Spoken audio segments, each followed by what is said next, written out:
Physics পড়তে সময় লাগে, বুঝতে সময় লাগে, কিন্তু বোঝা হয়ে গেলে, পড়া হয়ে গেলে আর বাসায় এক্সট্রা করে এত সময় ব্যয় করে পড়তে হয় না, খালি প্র্যাকটিস করলেই হয়। কমপ্লেক্স সার্কিট, তো আমি তোমাদেরকে বলছিলাম সার্কিট মানে কি? সার্কিট মানে হচ্ছে তড়িৎ প্রবাহ চলার একটা পথ, সম্পূর্ণ পথ, close path to circulating current. তড়িৎ প্রবাহ চলার যে পথ সেটাকে আমরা বর্তনী বলছি। এখন বর্তনীতে যদি তোমরা এটা বোঝার চেষ্টা করবে, যদি বর্তনীতে যদি ওকে ওকে হ্যাঁ তোমরা যুক্ত হও, ভেরি নাইস। হ্যাঁ মোটামুটি ঠান্ডা ভাই, খুব ঠান্ডা এটা বলবো না, কিন্তু ঠান্ডা আছে, ঠান্ডা যে নাই তা না। দাঁড়াও আমি একটু এটা ঠিক করে নিই, একটু পোর্ট্রেটটা ঠিক করে নিই। It's okay. তো যেটা নিয়ে কথাবার্তা বলছিলাম, একটু কথা শোনার চেষ্টা করো। ব্যাপার হচ্ছে যদি একটা সার্কিট এক বা একাধিক ক্লোজ পথ নিয়ে গঠিত হয়, এই যে একটা ক্লোজ পথ যার মধ্যে তড়িৎ প্রবাহিত হতে পারে, এই ক্লোজ পাথগুলোকে আমরা লুপ। তো কোনো একটা সার্কিট একটা লুপ অথবা একাধিক লুপের সমন্বয়ে গঠিত হতে পারে।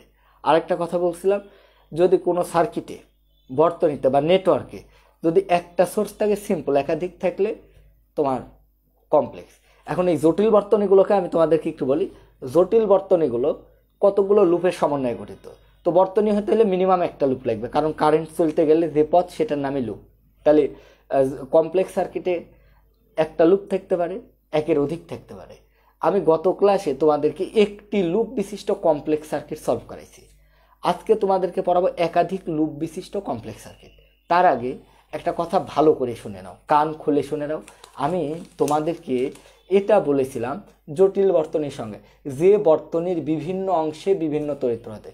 এই যে বিভিন্ন অংশ, এখানে বিভিন্ন অংশ বা ডিফারেন্ট পার্ট বলতে আমরা এই ডিফারেন্ট লুপকে বুঝাইছি। ওটা মুখের কথা, মনের কথাটা হচ্ছে আসলে লুপ। তার মানে যে বর্তনীর বিভিন্ন লুপে বিভিন্ন কারেন্ট থাকে সেটাই আসলে এক প্রকার জটিল বর্তনী। তো আরও একটা তথ্য তোমরা একটু মাথায় ঢোকায় নাও, আমি আজকে মনের কথা দিয়ে পড়াবো, কোনো বইয়ের কথা দিয়ে নয় আর কি, ঠিক আছে? তো মনের কথাগুলো শোনো। কোনো একটা জটিল বর্তনীতে যতগুলো লুপ থাকে, দৃশ্যমান এবং সেগুলো অদৃশ্যমান হতে পারে, ততগুলোই প্রবাহ থাকে। এখন ভালো করে শোনো, এই বর্তনীর কারেন্টটাই বের করতে হয়, কারণ কারেন্ট জানলে ভি ইকুয়াল টু আই, আর রোধ দেওয়া থাকে, ভোল্টেজ পাওয়া যায়। তো এখন যতগুলো লুপ ততগুলো কারেন্ট আমাকে বের করতে হয়। তো বের করতে হবে মানে ওটা আননোন, অজানা। এখন আমার ধরো 3টা লুপ আছে, তাহলে আমার 3টা কারেন্ট থাকবে। তাহলে 3টা কারেন্ট বের করতে গেলে 3টা আননোন বের করতে গেলে আমাকে 3টে ইকুয়েশন। যেমন আমি তোমাকে বললাম x plus Y equal to 10, বলো তো এক্স এর মান কত, ওয়াই এর মান কত? তুমি এটা কিন্তু বলতে পারবে না, ফিক্সড বলতে পারবে না, তাহলে ধরে নিতে হবে যে এক্স এর মান 1 হলে ওয়াই এর মান 9। কিন্তু আমি যদি এরকম দিতাম x plus Y equal to 10, আর এটা ইকাল টু ধর কথার কথা আমি দিয়ে দিলাম 6, এবার কিন্তু তুমি easily you can solve it. তাহলে দেখো 2x equal to 16, x equal to কিন্তু 8। এখন দেখো ব্যাপারটা কি দাঁড়ালো, তার মানে আমাদের যতগুলো আননোন থাকে ততগুলো ইকুয়েশনের দরকার হয়। এটা একটা খুবই ইম্পর্টেন্ট একটা বেসিক কনসেপ্ট আর কি, তোমাদের সারা জীবন কাজে লাগবে। তাইলে যদি বর্তনীতে 3টা, তাহলে বর্তনীর আননোন মানে বর্তনীর কারেন্ট, লুপের কারেন্ট। সার্কিটের কমপ্লেক্স সার্কিটের আননোন মানে লুপের কারেন্ট। তাহলে 3টা লুপ থাকলে 3টা কারেন্ট, যদি 3টা কারেন্ট থাকে 3টা আননোন। 3টা আননোন সলভ করতে গেলে 3টে ইকুয়েশন লাগবে। কিন্তু ইকুয়েশনটা পাবো কোথায়? তো ইকুয়েশন পাওয়া যায় কেভিএল থেকে। কেভিএল প্রয়োগ করতে হয় লুপে। প্রত্যেকটা লুপে আমি যদি কেভিএল অ্যাপ্লাই করি, তোমরা তো জানো লুপে কেভিএল অ্যাপ্লাই করো, আর নোডে আমরা লুপ থেকে পাবো অথবা নোড থেকে পাবো ইকুয়েশনটা, ট্রাই টু আন্ডারস্ট্যান্ড। আর আমি যদি প্রত্যেকটা লুপে একটা করে কেভিএল অ্যাপ্লাই করি, তাহলে 3টা লুপে আমি যদি 3টে কেভিএল অ্যাপ্লাই করি, 3টে ইকুয়েশন সলভ করলে হবে। কিন্তু তোমরা তো জানো 3টে ইকুয়েশন সলভ করা যথেষ্ট পরিমাণে কষ্টসাধ্য আর কি। কিন্তু আরেকটা বিষয় আমরা এখানে ট্রিক্স করতে পারি। কি ট্রিক্স? তোমরা এটা সবাই জানো যে আমরা যদি কখনো 3টা জিনিসের যোগফল জানি, ধরো আমি বললাম বর্তনীর total current I1 plus I2 plus I3 equal to কথার কথা ধরো এইটা, এরকম কিছু যদি একটা পাই, তো যে কোনো 2টা জানা থাকলে কিন্তু আরেকটা, অর্থাৎ 3টে আননোন হলে এবং তাদের টোটাল মানটা যদি জানা থাকে, তাহলে আমি কিন্তু 2টা জানা মানেই কিন্তু আরেকটা জানা আর কি। তো আমরা এই জিনিসটা ব্যবহার করব।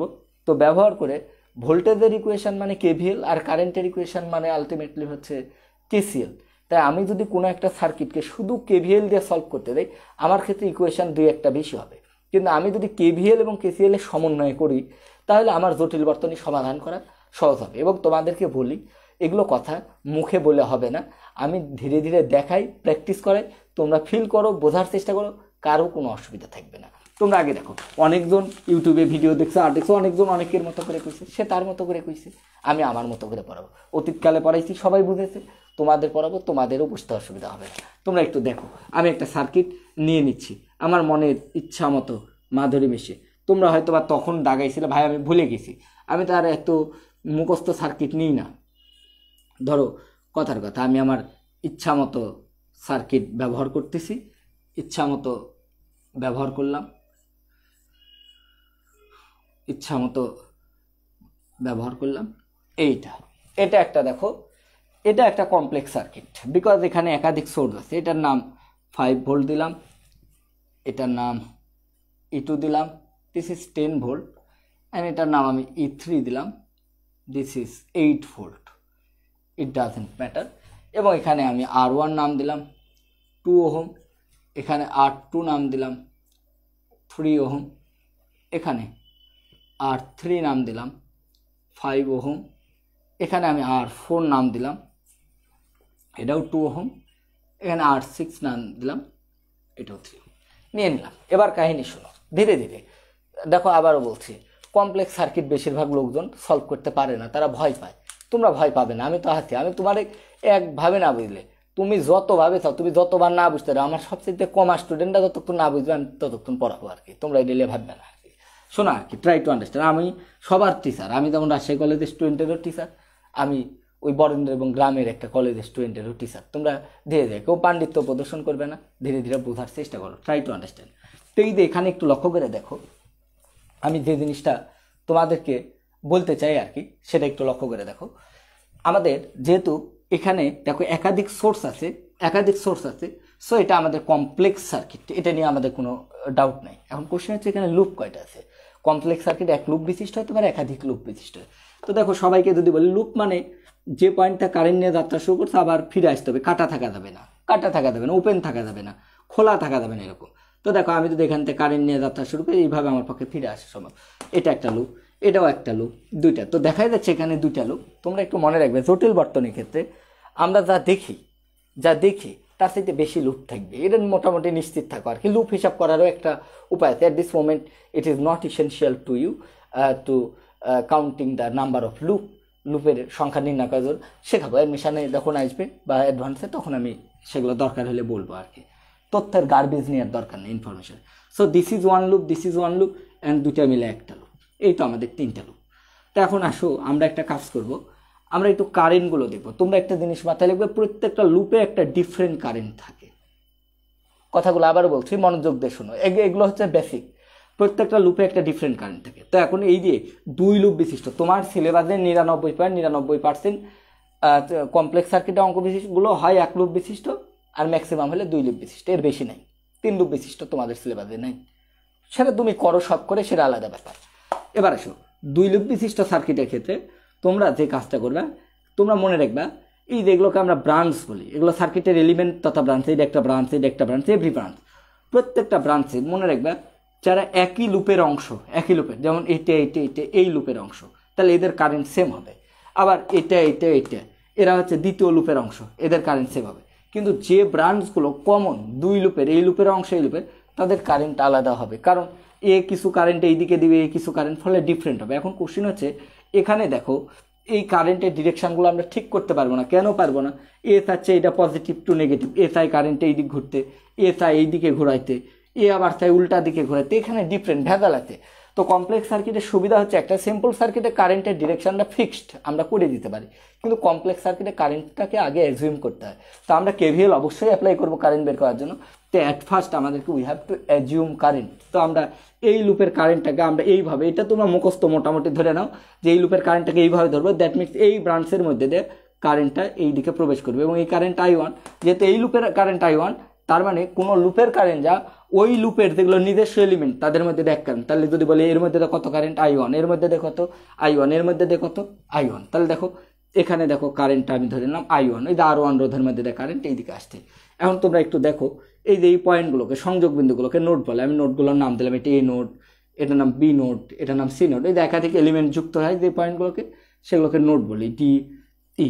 এবার একটু লক্ষ্য করে দেখো, এই ক্ষেত্রে কারেন্টের ডিরেকশন তুমি এইভাবেও ধরতে পারো, এইভাবে। তবে সবচাইতে সুবিধা হয়, মজার ব্যাপার হয় আমাদের মুখস্থ, যাতে যেহেতু এই অঙ্কগুলো কমন, এই টাইপের অঙ্কই বেশি আসে, যদি 2 লুপ বিশিষ্ট অঙ্ক আসে, তোমরা একটা কাজ করবে, সবসময় চেষ্টা করে নিবা যদি আগে থেকে না বলে দেয়, যদি বলে দিত কারেন্ট বের হয়ে গেছে, তাহলে তোমাকে ওইভাবেই ধরতে হবে। যদি বলা না থাকে, 99% ক্ষেত্রেই বলা থাকে না, যদি বলা না থাকে তাহলে তোমরা একটা কাজ করবে, তোমরা কল্পনা করবে এই 2 ব্রাঞ্চ দিয়ে কারেন্ট ঢুকছে, তার মানে এই দিক দিয়ে কারেন্ট ঢুকছে, মানে এই কারেন্টটা তাহলে এইভাবে ঘুরবে, তাহলে দেখো এর ক্ষেত্রে এইভাবে ঘুরছে, এইভাবে এর কারেন্টটাকে আমরা I2, এই দেখো এটা দেখাইছি, এটা এই পাকে, এটা এই পাকে। তাহলে তোমরা জানো একটা নোডে, কোনো নোডে কারেন্ট জমা হতে পারে না, তাহলে এই দিক দিয়ে যে কারেন্ট আসছে, তাহলে দেখো এই লুপের কারেন্ট I2, তার মানে এই লুপের প্রত্যেকটা ব্রাঞ্চের মধ্যে দিয়ে কারেন্ট I2, তার মানে এর ভিতর দিয়েও কারেন্ট কিন্তু I2 এই ব্রাঞ্চ থেকে। এবং আমি তোমাদের বলছি কোনো নোডে কারেন্ট জমা হতে পারে না, তাহলে ইনকামিং থাকলে অবশ্যই আউটগোয়িং থাকতে হবে। তাহলে এখান থেকে যে কারেন্টটা আমরা ধরে নিলাম, এই দিক দিয়ে কারেন্ট বের হয়ে গেছে, এই দিক দিয়ে যে কারেন্ট, এখন দেখো এই দিক থেকে আসছে I1, এই দিক থেকে I2, তাহলে আমরা কিন্তু এইটাকে আমরা এইভাবে নাম দিয়ে দিলাম ডিফারেন্ট একটা কারেন্ট, এর নাম দিয়ে দিলাম কথার কথা I3। এখন কথা শোনো, আগে কথাটা শোনো, এখানে অনেক ভেজাল মনে হবে, কেমন কি মনে হবে আমি বলি। এই ধরাধরির ব্যাপারটা আবারও বলছি, it is arbitrary, it's ultimately depends up to you, এটা completely depends on up to you, এটা তোমার উপরেই নির্ভর করবে। তুমি চাইলে এই কারেন্টটাকে এই দিক দিতে পারো, এই দিক, এই দিক, এমনকি তুমি যদি মনে করো 3টা কারেন্টই এই জায়গায় ঢোকাবা, কোনো সমস্যা নাই, তাহলে শেষে একটা কারেন্ট নেগেটিভ আসবে, মিনিমাম একটা কারেন্ট নেগেটিভ আসবে। তো নেগেটিভ মানে বুঝতে পারবে যে তুমি যা ধরিস তা ঠিক নেই। তাই তুমি যদি মনে করো 3টে, কিন্তু এইভাবে ধরলে একটা সুবিধা হবে, দেখো আমি I3 = বলতে পারবো I1 + I2, এই জন্য তাহলে এটা আমাদের মুখস্থ হয়ে যাবে। তাহলে 2 লুপ বিশিষ্ট কমপ্লেক্স সার্কিট সলভ করার ক্ষেত্রে যেটা কমন ব্রাঞ্চ, সেই কমন ব্রাঞ্চের যেটা তোমার নোড, কমন নোড, সেটাকে আমরা বলতেছি এই যে কমন নোড, এরো নোড আর কি, এটা শুধু এই লুপের নোড, এটা শুধু এই লুপের, এটা কমন নোড। কমন নোডে তোমরা কারেন্ট এইভাবে ধরে নিবা আর কি। নেওয়ার পর তোমরা প্রথমে আগে নোড অ্যানালাইসিস করে, নোড অ্যানালাইসিস করলে কি হবে, আমাদের কিন্তু 3টা লুপ, তাই আননোন কারেন্ট হবে 3টা, I1, I2, I3, কিন্তু 3টা কারেন্ট বের করতে গেলে 3টা সমীকরণ লাগবে, 3টা KVL লাগবে, 3টা লুপ লাগবে, আমাদের ইকুয়েশন বড় হবে। তাই আমরা প্রথমে এখানে আগে একটা KVL অ্যাপ্লাই করে নিব। তাই লিখবে অ্যাট নোড, না হলে বাংলা দিয়ে লিখবে, আমি ইংলিশ দিয়ে লিখছি, at node B apply KVL, তোমরা বাংলা দিয়ে লিখবে বি নোডে KVL অ্যাপ্লাই করে পাই, প্রয়োগ করে পাই, at node B apply KCL, sorry ভাই নট KVL, KCL। তো KCL যদি আমরা অ্যাপ্লাই করি তাহলে কি প্রায় দেখতেই পাচ্ছ, এটা একদম মুখস্থ লিখে দিবে যদি তুমি এটা ব্যবহার করতে পারো, I1 + I2। দ্যাট মিনস আমি যদি সামহাও I1 আর I2 জানতে পারি, তাহলে আমার ক্ষেত্রে I3 বের করা কোনো ব্যাপার না। তাহলে আমি দেখো এই কারেন্টগুলো বের করলে কি সুবিধা, তুমি কারেন্ট জানছো মানে যে কোনো, তাহলে দেখো প্রত্যেকটা ব্রাঞ্চের মধ্যে দেয়, এর মধ্যে দেয় কারেন্ট I1, এর মধ্যে দেয় I1, এটা I2, I2, I2, যদি বলে এর মধ্যে তাহলে I3, তুমি সব জানতে পারো। কারেন্ট জানছো মানে তুমি সব জেনে গেছো, ভোল্টেজ জেনে গেছো, V=I, কারণ রোধের মানগুলো দিয়ে আসছে। এবার আসো, আমার কিন্তু আননোন বের করতে হবে I1, I2। এবার আমি কোনো একটা বদ্ধ লুপে, তাহলে কোনো বদ্ধ লুপে, আমি তোমাদেরকে গতদিন বলছিলাম কোনো বদ্ধ লুপে সোর্স কর্তৃক বা উৎস কর্তৃক সরবরাহকৃত নিট ভোল্টেজ এবং তোমার হচ্ছে রোধ কর্তৃক ড্রপকৃত ভোল্টেজের বীজগাণিতিক সমষ্টি 0। এটাকে শর্টকাটে বলছিলাম কোনো বদ্ধ লুপে voltage rise = voltage drop. So এবার আমি এই লুপে KVL অ্যাপ্লাই করতে চাই, তো এটা তোমাকে লিখতে হবে অ্যাট লুপ, তোমাকে বদ্ধ লুপ নাম দেওয়া শিখতে হবে। তো বদ্ধ লুপ যখন বলবো তখন নাম দিবা, শুরু করো এ, তারপর গেলাম বিতে, তারপর যেখানে গেছে ওইখান থেকে শুরু করতে হবে ই, তারপর এখানে সরি এটার নাম দিলাম এফ, তাহলে এখানে নাম দিয়ে দিল এফ। এখন কোশ্চেন হচ্ছে তোমাদের ওই চতুর্ভুজ লেখালেখি অভ্যাস, তোমরা বলবে ABCD একটা চতুর্ভুজ, এই টাইপের কথা বলা যাবে। যেমন বদ্ধ লুপ বলবো যে পয়েন্ট থেকে যাত্রা শুরু করছো সেটা বলো, অর্থাৎ ইনিশিয়ালিও যা থাকবে ফাইনালিও তাই থাকবে। তাহলে ABEFA, ওই যে অ্যাট লুপ বা ওই যে ABEA বদ্ধ লুপে বাংলায় লিখে দিলাম, বদ্ধ লুপে KVL অ্যাপ্লাই করে পাই, KVL প্রয়োগ করে পাই, KVL প্রয়োগ করে পাই। দেখো হ্যাঁ, KVL প্রয়োগ করে পাই, ট্রাই টু আন্ডারস্ট্যান্ড, সবাই দেখার চেষ্টা করো। আমরা এখানে যাই হোক, এখানে একটু লক্ষ্য করো, আমরা KVLটা অ্যাপ্লাই করছি। তো প্লিজ লেডিস অ্যান্ড জেন্টলম্যান আমাকে একটু হেল্প করেন, কেভিএল অ্যাপ্লাইয়ের ক্ষেত্রে আমি আপনাদের কিন্তু আগেই বলছি, অ্যাট ফার্স্ট তুমি কেভিএল অ্যাপ্লাই করতে পারবে না। তোমাকে কেভিএল অ্যাপ্লাই করতে হলে যেটা করতে হবে, প্রথমে 3 স্টেপ।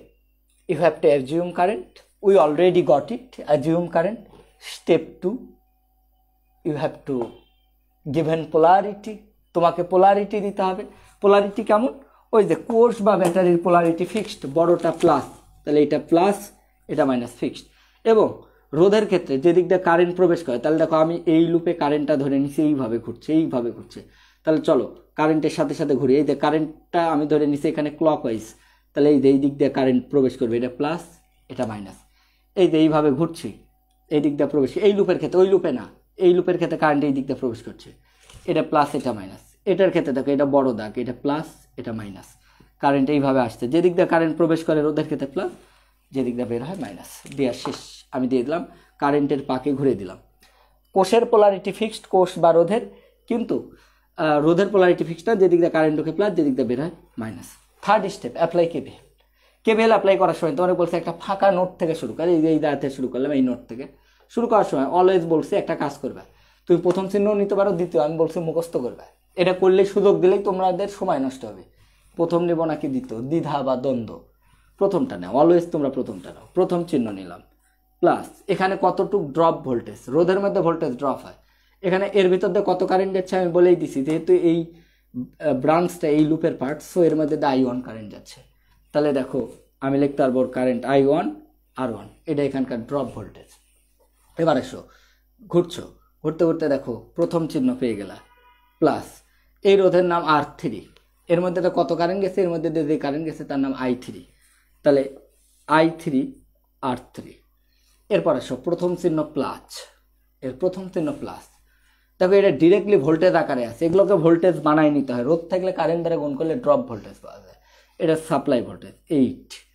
এখানে আসো প্লাস, প্রথম চিহ্ন 2, এর কারেন্ট, এটা কিন্তু এই ব্রাঞ্চের এলিমেন্ট, এই লুপের ব্রাঞ্চ এটা, সো এর কারেন্ট I1, এই লুপের কারেন্টও যায়, এই ব্রাঞ্চের কারেন্টও তাই হবে, কিন্তু এটা কমন ছিল তাই ডিফারেন্ট কারেন্ট, কমন ব্রাঞ্চের কারেন্ট আলাদা হয়। তো সো 2I1। এবার আসি ফাইনালি এখানে দেখো প্রথম চিহ্ন -5, এটা equal two according to KVL, এটা ইকাল টু 0 হবে, ওই যে ড্রপ ভোল্টেজ এবং সাপ্লাই ভোল্টেজগুলোর বীজগাণিতিক সমষ্টি 0। এবার আসো আমাকে ছোট হেল্প করো, I1 এর ভ্যালু জানি না, বাট R1 এর মানটা জানি, সো আমি লিখলাম 2I1। I3টাকে রাখবো না, I3 মানে অলরেডি আমরা বের করে ফেলেছি, I1 প্লাস I2, আর R2 মানে কিন্তু আমার 3, 8 প্লাস 2I1। ও I1 এখানে লিখে দিছিলাম, সরি, এখানে আমি I1 R4 লিখতে পারতাম, তাহলে একবারে এটাই আসতো, R4 এর মান 2I1 -5 = 0। ফাইনালি এই সমীকরণটাকে একটু সাজাও, I1 প্রথমে লেখো, I2 কে পরে লেখো, তাহলে দেখো 2I1, এখানে আছে 3I1, যদি গুণ করি তাহলে 3 2 5, 5 2 7, তাহলে এখানে হয়ে গেল 7I1। এবার লক্ষ্য করো I2 যদি হিসাব করি তাহলে 3টা I2 আছে, প্লাস 3I2, এটা গুণ করে দিলাম, তোমরা করে নিবা। এবার দেখো 8 আর 5 বিয়োগ করলে কিন্তু হয় +3, তাহলে এটাকে আমরা যদি করে দিই তাহলে -3, অথবা এটাকে তুমি ইচ্ছা এটাকে চাইলে এইভাবে করে দাও, এটাকে করে দিলাম 2 নং সমীকরণ, এটাকে আমি করে দিলাম 2 নং সমীকরণ। এবার একটা জিনিস একটু লক্ষ্য করে দেখো, আমার কিন্তু আননোন কিন্তু দেখো 2টা I1 I2, কিন্তু সমীকরণ কিন্তু একটা, আননোন 3টা, এটা যদি ধরি এটাকে বাদ দাও তাহলে আমার আরেকটা সমীকরণ হবে, তাহলে আরেকটা লুপ, পাশের যে লুপ আছে সেখানে চলে যাও। হ্যাঁ, আবার কেভিএল অ্যাপ্লাই করবে, একটা কেভিএল অ্যাপ্লাই করবে একটা লুপে, একটা সমীকরণ পাবা। চলো, at first you have to assume current, we already got it, assume current, আমি এবার ধরছি কারেন্ট এই পাকে ঘুরছে। এবার we have to given polarity, তো পোলারিটি দেওয়ার ক্ষেত্রে এগুলো ফিক্সড, এটা বড়, so this is plus, this is minus. এবং কারেন্টের পাকে ঘুরি, চলো কারেন্টের পাকে ঘুরছে, এই দিক দিয়ে কারেন্ট প্রবেশ করছে, সো প্লাস মাইনাস। এই লুপের ক্ষেত্রে দেখো কারেন্ট এই দিক দিয়ে প্রবেশ করছে, সো এই লুপের ক্ষেত্রে এটা প্লাস, এটা মাইনাস। আবার এটা আগে থেকেই ফিক্সড, এটা প্লাস, এটা, এগুলো এই লুপের ঘটনা। আমি এই লুপে যাচ্ছি, এই দিক দিয়ে কারেন্ট প্রবেশ করছে প্লাস, বের হয়েছে মাইনাস, কারেন্ট প্রবেশ করলে প্লাস মাইনাস, এটা তো এমনি প্লাস মাইনাস, এই দিক দিয়ে কারেন্ট প্রবেশ করতে প্লাস মাইনাস। শেষ।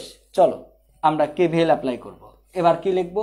এবার আবার ওই কথাটাই লিখবো, সুন্দর করে আমরা লিখব। এখানে এই লুপের নাম দেখো B C D E B, অথবা তুমি চাইলে যে পাকে ঘুরছো সেই পাকে নাম দাও। যেহেতু আমি অ্যান্টি ক্লকওয়াইজ ঘুরছি, নাম দিলাম C B C B E D C, বদ্ধ লুপে। এই যে এটা এই পাকে ঘুরছিল, এই পাকে নাম দিলাম, উল্টা পাকে ঘুরছে উল্টা। বদ্ধ লুপে কেভিএল অ্যাপ্লাই করে পাই।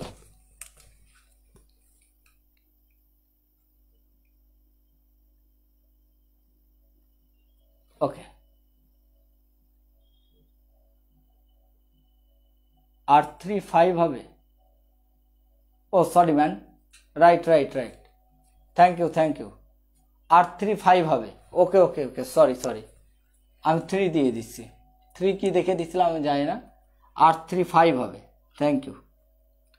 ওকে, এখানে যদি 5 দিই তাহলে 2i 5i 5 7 আর 2, তাহলে আমাদের এখানে হয়ে যাবে 9i, আর এখানে হয়ে যাবে হচ্ছে 5i2। থ্যাংক ইউ তোমাদেরকে, সমস্যা নেই। এবার আসো এখানে, চলো শুরু করি। আমি বলছি এখন কেভিএল অ্যাপ্লাই করবে, একটা ফাঁকা নোট থেকে শুরু করি, এখান থেকে শুরু করি। চলো দেখো এখানকার ভোল্টেজ ড্রপ, আবারও বলছি কোনো একটা রোধের মধ্যে কতটুকু ভোল্টেজ ড্রপ হবে এটা বের করতে হলে এই রোধের মধ্যে কত কারেন্ট গেছে। যেহেতু এই রোধটা এটা একটা ব্রাঞ্চ, এই ব্রাঞ্চটা এই লুপের পার্ট, সো এই লুপের কারেন্টটা এই ব্রাঞ্চের কারেন্ট, তাহলে এই লুপের কারেন্ট I2, ওইখানকার রোধ R2, তাহলে প্রথম চিহ্ন প্লাস I2 R2। ওকে, আমি একবারে করে দিতে পারতাম, একটা লাইন বেশি করতেছি তোমার বোঝানোর জন্য। তোমরা চাইলে একবারে লিখবে, একবারে লিখে দিতে পারো।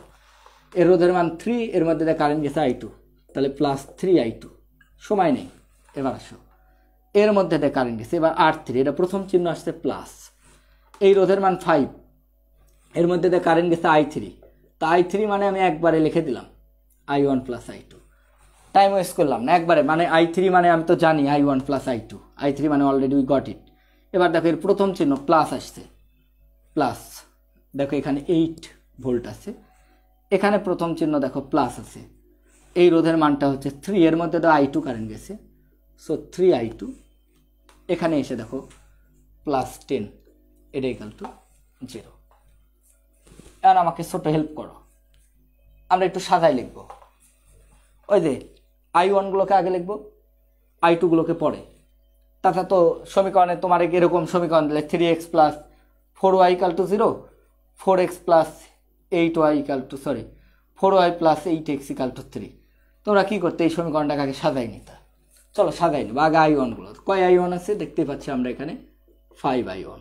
ওকে, কয়টা I2 আছে 3I2 5I2, 5 3 8I2, 8 3 11I2। ওকে, এটা ইকাল টু আমরা দেখতেই পাচ্ছি 8 10 18। তোমরা একটু চেক করে দেখো, 3 নাম্বার ইকুয়েশন দিলাম। এবং একটা জিনিস একটু লক্ষ্য করো, মজার ব্যাপার, যদি রোধের ক্ষেত্রে একটার আগে প্লাস হয় সবগুলোর আগে দেখো প্লাস হয়ে যাবে। রোধের এটাই সুবিধা, বুঝছো, রোধের একটার আগে চিহ্ন দেওয়া হবে, সবার আগে চিহ্ন। আমরা প্রথম চিহ্ন বিবেচনা করলে সবসময় রোধের আগে প্লাস হবে, এটা মাথায় রেখো। কারণ রোধের যে দিকটা কারেন্ট যায় সেটাকে প্রথম প্রান্ত, যে দিক দিয়ে বের হয় দ্বিতীয় প্রান্ত। তো আমরা দেখো আলটিমেটলি এই যে কারেন্টের সাথে সাথে ঘুরছে। এখানে তুমি চাইলে উল্টা পাকে ঘুরলে একই রেজাল্ট হতো। তুমি যদি মনে করতে ভাই আমি এইভাবে ঘুরবো, সেম রেজাল্ট। এইভাবে ঘোরা, তাহলে দুইটা জিনিস, কারেন্ট ধরা এবং ঘোরা, এটা আরবিটারি। তবে একটা শর্টকাট বলে দিই, কারেন্ট তোমরা কারেন্টের পাকে ঘুরবে তাহলে তাড়াতাড়ি হবে। তাহলে রোধেরগুলো প্রথম চিহ্ন নিলে রোধেরগুলো প্লাস আসবে। তাহলে এই যে এখানেও দেখো কারেন্টের পাকে ঘুরছি তাই রোধের আগে প্লাস, এখানেও কারেন্টের পাকে ঘুরছি তাই রোধের আগে প্লাস। এবার দেখতেই পাচ্ছ এটা একটা ইকুয়েশন, এটা একটা equation. You can directly solve this using calculator. আর তুমি এখানে ফিজিক্স পড়তে আসছো, ম্যাথ শিখতে আসছো, আমি তোমাকে ওই এক সেট ইকুয়েশনের সমাধান শেখানোর ইন্টারেস্টেড নেই, এটা কোনো দরকারই নেই। তুমি চাইলে এটা আমি করতে পারবো, এটাকে 9 দিয়ে গুণ 11 দিয়ে গুণ, এগুলো আমার নো নিড, এগুলো তোমরা সরাসরি ক্যালকুলেটর ব্যবহার করবে। আবারও বলছি, তুমি চাইলে এটাকে এখানে 9i1 আছে, একে 9 দ্বারা একে 5 দ্বারা গুণ করে কাটাকাটি করে দিত, ইট ডাজেন্ট ম্যাটার। তুমি ভাই এত কথা বাদ, using calculator from 2 and 3 we get I2 equal to something, I3 equal to something. Sorry I1 equal to something, I2 equal to something. আমি জানি তোমরা আননোন সলভ করা জানো, ক্যালকুলেটার সবাই আননোন সলভ করা জানো।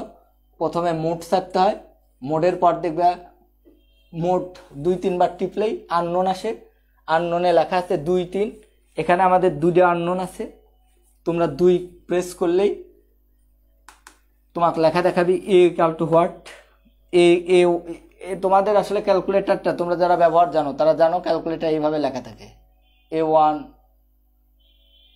x plus B1 y equal to C1, আবার এখানে লেখা থাকে A2 x plus B2 y equal to C2। তাহলে দেখো A1 মানে I1 এর সহগ, B1 মানে I2 সহগ, এটা C1 মানে কনস্ট্যান্ট টার্ম, কনস্ট্যান্ট টার্মের মানটা বসাও, এটা বসাও একইভাবে। এটা ক্যালকুলেটারের নিয়ম আর কি, ক্যালকুলেটারের এটা নিয়ম। তোমরা মান বসাও, কত কত আসে আমাকে বলো।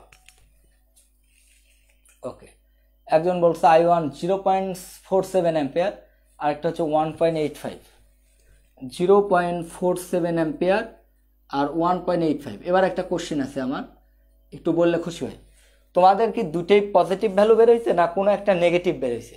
নেগেটিভ যদি বের হয় তাহলে বুঝবে কারেন্টের দিক ধরা ভুল আছে, কিন্তু এটা তোমাকে আবার এটা করা লাগবে না। যদি কোনো কারণে নেগেটিভ বের হয় মুছে আবার ঠিক হয়, নো নিড, খালি ওইখানে লিখতে হবে চিত্রে প্রদর্শিত দিক, তড়িৎ প্রবাহের দিক চিত্রে প্রদর্শিত দিকের বিপরীতে।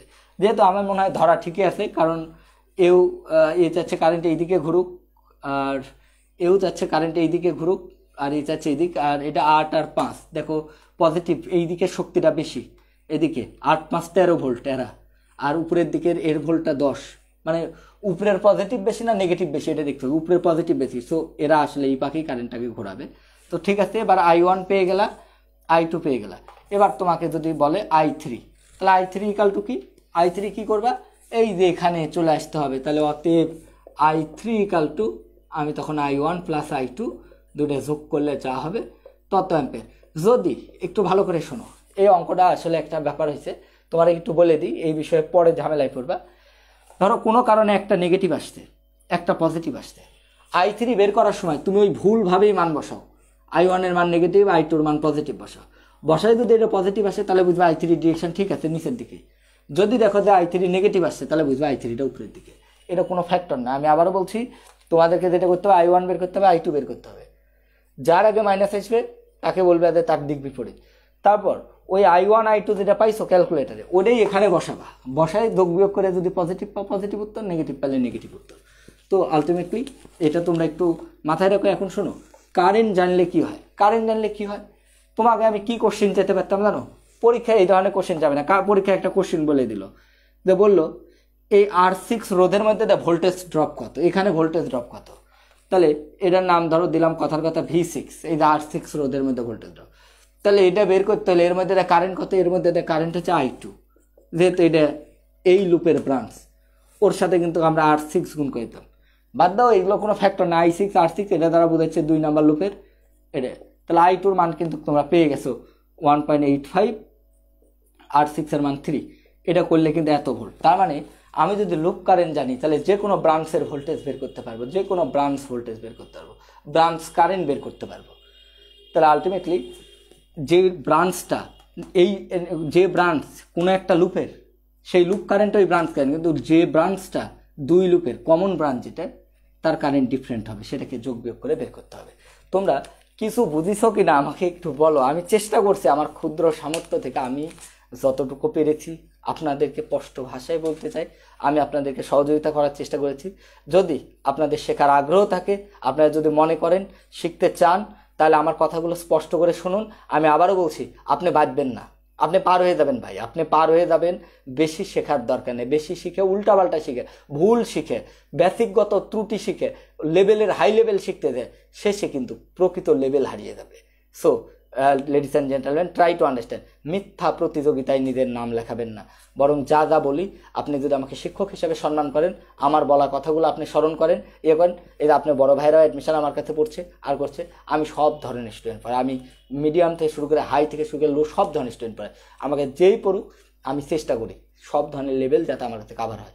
সো আপনারা আমাকে এটা বলেন, আপনি এটা বুঝতে পেরেছেন কিনা, please comment me, please comment me. কোনো কোশ্চেন থাকলে সে জায়গাটা বলো। সে জায়গাটা আমাকে বলো।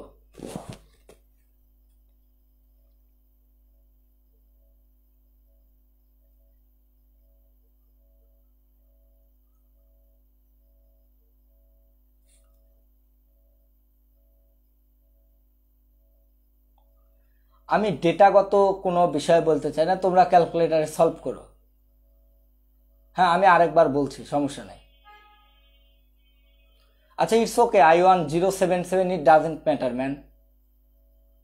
ওকে ইশরাত,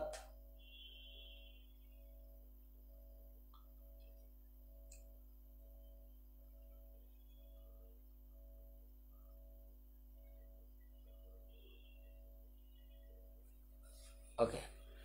তোমাদেরকে বলি ক্যালকুলেটারের সলভের ব্যাপারটা কি। ক্যালকুলেটারে তোমরা কিন্তু একটা ভুল কাজ করো না, ক্যালকুলেটারে ভুল কাজ করো না। এটা হচ্ছে A1, এটা যদি A2 বলি, এই -3 কিন্তু তোমাদের ভাষায় C1, এটা হচ্ছে A2, এটা হচ্ছে B2, তাহলে এটা হচ্ছে C2। তবে কেন হবে? আর না হলে একটা মান বসায় চেক করতে হবে। তোমরা বলছো 0.77 আর 1.98, একটা ইকুয়েশনে বসাও তো, চেক করো। 0.77 গুণন 9 আর 1.98 গুণন 5, দুইটা গুণ করে -3 আসতে হবে। আমার মনে হয় না তোমাদের ক্যালকুলেশন ঠিক আছে। তোমরা ভাই ক্যালকুলেশন করো, আমি ক্যালকুলেশন জানি না। আমি আরেকবার প্রথম থেকে তোমাদেরকে আরেকবার বলছি, প্লিজ আগে কথা শোনো, কথা শোনো। প্রথম কাজ, যদি একাধিক লুপ বিশিষ্ট কমপ্লেক্স সার্কিট হয়, যদি একাধিক লুপ বিশিষ্ট কমপ্লেক্সে 2 লুপ 3 লুপ 4 লুপ 5 লুপও হতে পারে, বাট এলাস মানডন আমরা কখনোই 2 লুপের বেশি আমাদের সিলেবাস দেয়নি। কেন দেয়নি? এখানে আমাদের ম্যাথমেটিক্যাল একটা সীমাবদ্ধতা আছে। ইকুয়েশন আনলেই হবে না। যদি 3টা লুপ বিশিষ্ট সমীকরণ দিই, 3টা লুপের, ধরো কথার কথা, তোমরা একটু লক্ষ্য করে দেখো, এখানে আমি যদি 3টা লুপ দিতাম এই টাইপের, তাহলে তোমরা একটু ভালো করে দেখো, এখানে কিন্তু 3টা লুপ থাকতো না, এখানে কিন্তু 3-এর অধিক লুপ থাকতো। কারণ এই যে 1টা 2টা 3টা দেখতেই পাচ্ছ, এটা একটা 4টা, এটা একটা 5টা, তখন আলটিমেটলি কিন্তু তারপর এইটা এইভাবে যে এটা একটা 6টা, মানে একাধিক লুপ হয়ে যেত। তো লুপ যত বেশি হবে কারেন্ট কিন্তু তত বেশি হবে, এবং কারেন্ট বেশি হলে ইকুয়েশন বেশি হবে। এখন আমরা তো 3টার বেশি ইকুয়েশন সলভ করতে পারি না, আননোন, তোমাদের সিলেবাসে নাই। এই জন্য আমাদের যে কাজটা করা হয়, আমাদের সিলেবাসে 2টা লুপ দেয় আর কি। তো 2 লুপ দিলে যে কাজটা করতে হবে, তোমরা একটা কাজ করে নিবা, 1 লুপের কারেন্ট এই দিক নিবা আর 1 লুপের কারেন্ট এই দিক নিবা, তাহলে 2 দিক থেকে কারেন্ট আসবে, কমন মানসে নিচ দিয়ে নামাই দিবা, তাহলে I3 = I1 + I2 হয়ে যাবে। এখানে KVL ফেলবে, এখানে KVL, এখান থেকে একটা ইকুয়েশন, এখান থেকে একটা ইকুয়েশন, আর KCL এর একটা ইকুয়েশন, তাহলে 2টা আননোন সলভ করলে I1 I2 জানলে I3 পেয়ে যাবো। এটাই আমাদের মূল প্রতিপাদ্য বিষয়। চলো, তোমাদের আগামীকালকেই ক্লাস আছে।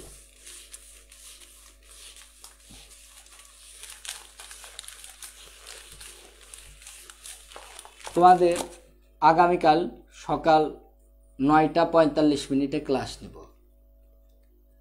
ক্লাস নিব হচ্ছে, এটা কেউ মিস করলে এই ক্লাস আমি তাকে আর ব্যাগ দিব না। এটা পড়াবো হচ্ছে হুইটস্টোন ব্রিজ।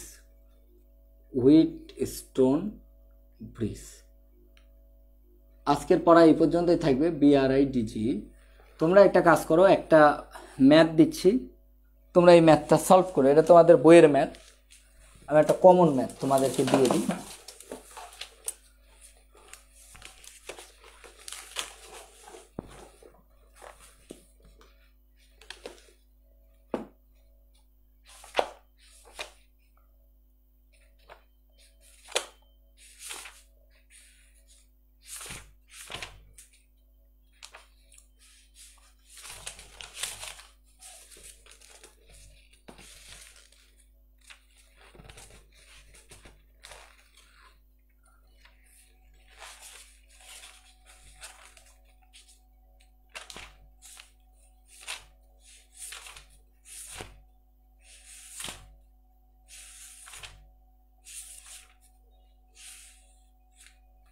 আমি একটা ম্যাথ দিয়ে দিচ্ছি, এটা তোমাদের বইয়ের ম্যাথ।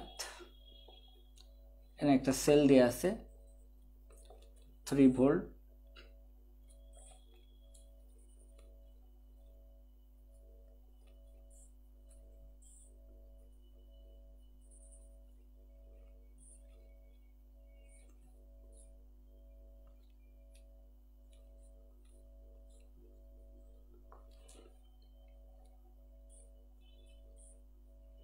কমন একটা ম্যাথ, ছোট্ট ম্যাথ। এখানে আছে 5 ওহম, 2 ওহম, 1 ওহম। এবার কারেন্ট বের করতে বলছে, তোমাকে আমি কারেন্ট বের করতে বললাম। এই লুপের কারেন্ট আমি বলে এখানে আমি দেখাই দিলাম, এটা I1, এদিকে এই কারেন্ট দিচ্ছে এইদিকে, এই কারেন্ট দিচ্ছে এইদিকে, এটা I2, এচা এইদিকে, এচা এইদিকে। এখন দেখো কি ঘটনা ঘটে আমি বললাম। আর এই দিক দিয়ে যে কারেন্টটা যাচ্ছে সেটা আমি বলিনি, এখন তোমার বলে দিলাম I1 equal to what, I2 equal to what.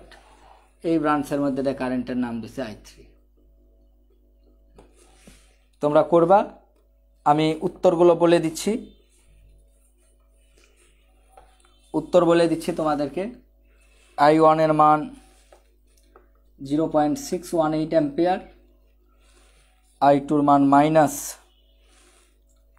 0.265 ampere, I3 এর মান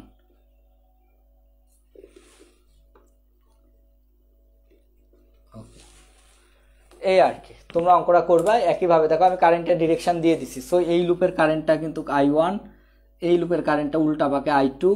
অ্যাজিউম কারেন্ট, এরপর এটা আমাদের কমন নোড, এটা এ, এটা বি, এটা সি, এটা ডি, এটা যদি ই আর এটা যদি এফ হয়, at node B, at node B ওটা মুখস্থ একদম অ্যাপ্লাই করে দিবা। I3 equal to I1 plus I2, I3 বলে কিছু থাকবে না, I1 এবং I2 মাধ্যমে প্রকাশ করতে পারবা। এখানে চিহ্ন দিয়ে দিবা, এটা প্লাস এটা মাইনাস। এই লুপের জন্য এই দিকটা কারেন্ট ঢুকছে প্লাস, এটা মাইনাস, এই দিকটা কারেন্ট ঢুকছে প্লাস মাইনাস। এই লুপের ক্ষেত্রে এই পাকে কারেন্ট, এটা প্লাস এটা মাইনাস, এই দিকটা কারেন্ট ঢুকছে সো প্লাস মাইনাস, এই দিকটা কারেন্ট যাচ্ছে প্লাস মাইনাস। দাও দিয়ে এবার চলো ইকুয়েশন বানাই ফেলি। অ্যাট ক্লোজড লুপ তোমার A B E F apply KVL we get, ওই যে ক্লোজ লুপে কেভিএল অ্যাপ্লাই করে পাই অ্যাট ক্লোজ লুপে A B C E F A close লুপে। তো চলো ঘুরি, কারেন্টের সাথে সাথে ঘুরি ফাঁকা জায়গা থেকে। বললাম প্রথম চিহ্ন প্লাস, এই রোধের মান 5, কারেন্ট I3 লিখবো না, I3 পরিবর্তে I1 প্লাস I2। এই যে 5I1, এখানে 2, এর মধ্যে কারেন্ট গেছে যেহেতু এটা এই লুপের ব্রাঞ্চ, তো এর কারেন্টটা 2I1। এখানে দেখো -3 ইকাল টু 0। এটাকে যদি করি সাদায় লিখলে 5I1 2, তাহলে 7I1 প্লাস 5I2, এটা ইকাল টু 3, 1 নম্বর সমীকরণ। এখানে অ্যাট লুপ এখান থেকে শুরু করে সি বি ই ডি সিতে অ্যাপ্লাই কেভিএল। দেখো শুরু করো, এখান থেকে কারেন্টের পাকে ঘুরো, কারেন্টের সাথে এই জায়গা থেকে এই দিকেও ঘুরতে পারো। এইদিকে ঘুরলে প্রথম চিহ্ন নিলে রোদে, কারেন্টের সাথে ঘুরলে প্রথম চিহ্ন নিলে প্লাস, কারণ কারেন্ট যে দিক দিয়ে ঢুকে ওটা প্লাস ধরছে, প্রথম চিহ্ন প্লাস 5, আবারও I1 প্লাস I2, কারণ ওর মধ্যে কারেন্ট গেছে I3, এর মধ্যে কারেন্ট গেছে I3। এবার দেখো এখানে এলো প্রথম চিহ্ন প্লাস, রোধের মান 1, তাহলে 1, এই লুপের কারেন্ট I2, তাহলে শুধু I2। এখান থেকে আসো -5 ইকাল টু 0। এটা তোমার বইয়ের অঙ্ক, আমি আগেরটা করেছি আমার ইচ্ছা মতো। তাহলে দেখো 5I1 প্লাস 5I2 আর 6I2, এটা ইকাল টু -5। এর 3 নম্বর সমীকরণ, এটা 1, এটা 2, এটা 3। এবার সলভ করো। From 2 and 3 implies that I1 কত, I2 কত, বলো। দেখো উত্তর মিললো কিনা, ক্যালকুলেটর মারো।